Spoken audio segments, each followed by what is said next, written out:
दोस्तों, एक बार फिर से स्वागत है आप सबका हमारे चैनल लेट्स अनफोल्ड में। आज मैं आपको एक बहुत ही इंटरेस्टिंग चीज के बारे में बताने वाला हूं। उससे पहले अगर आपने अभी तक मेरा चैनल सब्सक्राइब नहीं किया है तो जरूर कर लें।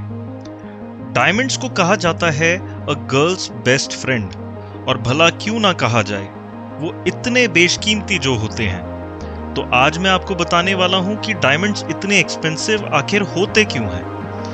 डायमंड्स की ट्रेडिंग इंडिया में 2000 साल से भी पहले शुरू हो गई थी, जब डायमंड्स नदियों से बहकर आने वाली रेत में से छाने जाते थे। इतनी कम क्वांटिटी में मिलते थे कि इनवैल्यूएबल थे और राजा महाराजा ही यूज करते थे।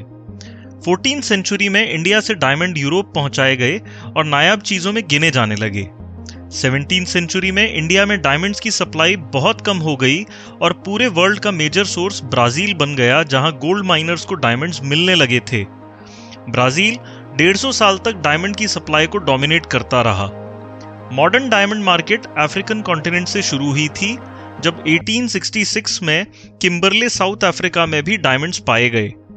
सेसिल रोड्स नाम के बिजनेसमैन ने डायडेरिक और जोहानिस डी बेयर्स से माइंस खरीद ली और 1888 में De Beers consolidated mines limited नाम से एक कंपनी एस्टैब्लिश की। डायमंड्स की ट्रेडिंग को पहली बार कंट्रोल किया अर्नेस्ट ओपनहाइमर ने, जिन्होंने डी बेयर्स कंसोलिडेशन का मेजॉरिटी स्टेक खरीद लिया और एक तरह से इसे एक डायमंड कार्टेल का रूप दे दिया। सिर्फ अपनी साउथ अफ्रीकन माइंस से ही डी बेयर्स पूरे वर्ल्ड की 90% डायमंड सप्लाई को कंट्रोल करने लगा। डी बेयर्स माइनिंग और सप्लाई चेन दोनों को कंट्रोल करता था, पर जो वो कंट्रोल नहीं कर सकता था वो था ह्यूमन बिहेवियर। इस समय तक ना ही लोगों को डायमंड्स के बारे में ज्यादा जानकारी थी और ना ही वो इतने महंगे डायमंड्स परचेज करना चाहते थे।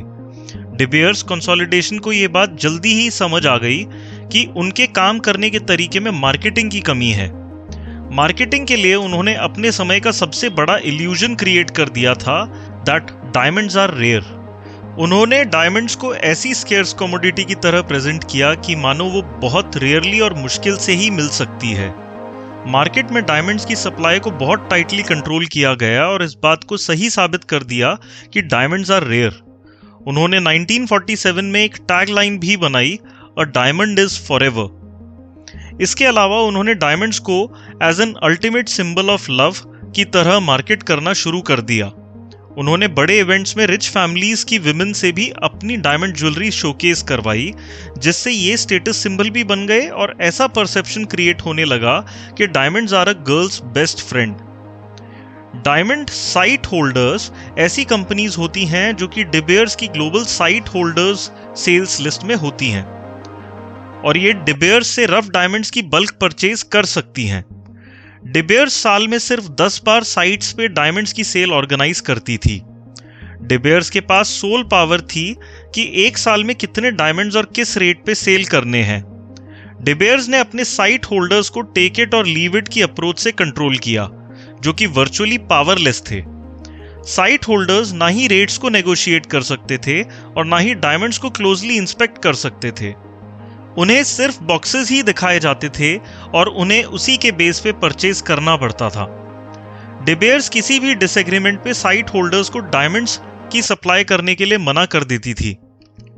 इनफैक्ट उनके पास ये पावर भी थी कि वो किसी भी साइट होल्डर का कभी भी ऑडिट कर सकें, ताकि इस बात पे भी कंट्रोल किया जा सके कि कोई ना ही डायमंड्स को स्टॉक कर पाए और ना ही अपनी मर्जी से प्राइसेस को कम या ज्यादा करके आगे सेल कर पाए।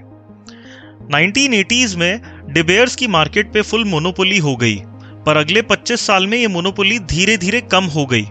साउथ अफ्रीका के बाद कनाडा, जायरे और सोवियत यूनियन में डायमंड्स माइनिंग होने लगी। सोवियत यूनियन सबसे बड़ा डायमंड प्रोड्यूसर बना और डी बेयर्स के साथ ये एग्रीमेंट भी कर लिया कि सारे डायमंड्स उन्हें ही सेल करेगा। पर जब 1991 में सोवियत यूनियन कोलैप्स हो गया, तब इस एग्रीमेंट में दिक्कतें आने लगी और सोवियत यूनियन, जो कि सारे डायमंड्स डी बेयर्स को सप्लाई करता था, उसमें गिरावट आ गई। इसी तरह धीरे धीरे ऑस्ट्रेलिया और कनाडा की माइंस भी डी बेयर्स से अलग हो गई। 2001 में यूएस कोर्ट्स में कई अपील्स फाइल की गई, जिनमें डी बेयर्स पे डायमंड प्राइसेस पे मोनोपोली के आरोप लगाए गए। 2000 से 2004 में डी बेयर्स ने अपना काफी शेयर लिक्विडेट कर दिया। काफी सालों के बाद भी आज डायमंड्स के प्राइसेस कुछ अलग रीजंस की वजह से डिटरमाइन होते हैं। मैं आपको ये सारे एक्चुअल रीजंस समझाऊंगा। पहला रीजन ये है कि डायमंड्स की माइनिंग बहुत ज्यादा एक्सपेंसिव है। आज तक पूरे वर्ल्ड में जितने भी ज्वेलरी में यूज होने लायक क्वांटिटी के डायमंड्स माइन किए गए हैं, वो सिर्फ एक ही डबल डेकर बस में आ सकते हैं। सिर्फ 53 ऑपरेशनल माइंस हैं जहां पे डायमंड्स की कमर्शियल माइनिंग की जा सकती है। इनमें से भी लास्ट माइन 20 साल पहले शुरू हो चुकी थी। डायमंड माइंस ऐसी जगहों पे भी हैं जहां पे जा पाना बहुत कठिन है। कई माइंस तक जाने के लिए रोड्स भी नहीं हैं, तो वर्कर्स को बाय एयर ही लाना और ले जाना पड़ता है। इसलिए डायमंड माइंस को ऑपरेट करना और मेंटेन करना बहुत ज्यादा एक्सपेंसिव है। दूसरा रीजन ये है कि एक डायमंड माइन का लाइफ स्पैन सिर्फ 10 से 20 साल का ही होता है, जिसके बाद उसे कमर्शियली ऑपरेट कर पाना प्रॉफिटेबल नहीं रहता। आज लगभग 30 ऐसी माइंस हैं जो बंद की जा चुकी हैं। थर्ड रीजन है कि on an average 250 ton of rocks को माइन करने के बाद ही 1 कैरेट ज्वेलरी क्वालिटी का डायमंड मिल पाता है। अगला रीजन है कि रफ डायमंड्स की यील्ड बहुत लो होती है। अगर मैंने आपसे कहा कि 250 टन रॉक्स को प्रोसेस करके हमें 1 कैरेट रफ डायमंड मिल पाता है, तो इसकी पॉलिशिंग और कटिंग करने के बाद सिर्फ 0.3 कैरेट डायमंड ही बचता है। इसका मतलब है कि रफ डायमंड से हमें सिर्फ 1/3 यूजेबल डायमंड की क्वांटिटी ही मिल पाती है। फिफ्थ रीजन है कि इन्वेंट्री एंड स्टॉक मेंटेन करने के लिए भी बहुत ह्यूज इन्वेस्टमेंट की जाती है। माइनिंग कंपनीज को माइंस को डेवलप और मेंटेन करने के लिए बहुत खर्चा करना होता है। इसके अलावा कटिंग एंड पॉलिशिंग इंडस्ट्री को भी ह्यूज अमाउंट इन्वेस्ट करना पड़ता है ताकि वो रफ डायमंड्स खरीद सकें, जिससे उनकी फैक्ट्री रेगुलरली चल सके। इसके अलावा ज्वेलर्स को भी बहुत ज्यादा इन्वेस्टमेंट करनी पड़ती है, जिससे वो एंड प्रोडक्ट को डिस्प्ले करने के लिए रेडी रख सकें, भले ही वो बिके या ना बिके।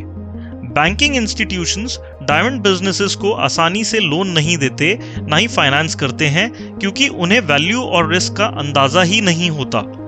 और रफ डायमंड्स जैसा रॉ मटेरियल दुनिया की हर इंडस्ट्री के रॉ मटेरियल से महंगा ही है। छठा रीजन है कि डायमंड्स का प्राइस उनके ग्रेड से लगाया जाता है। डायमंड्स का ग्रेड 3 चीजों पे डिपेंड करता है: कलर, क्लैरिटी और शेप। डायमंड्स की क्लैरिटी D से लेकर V तक होती है, जिसमें D परफेक्टली कलरलेस डायमंड को कहा जाता है। FL यानी फ्लॉलेस डायमंड, जिसमें इंक्लूजन्स या जाले बिल्कुल ना हो। इसी तरह बहुत सारी शेप्स में डायमंड्स की कटिंग की जाती है, जैसे oval, pear, round and heart shape. Round shape diamond सबसे महंगे होते हैं।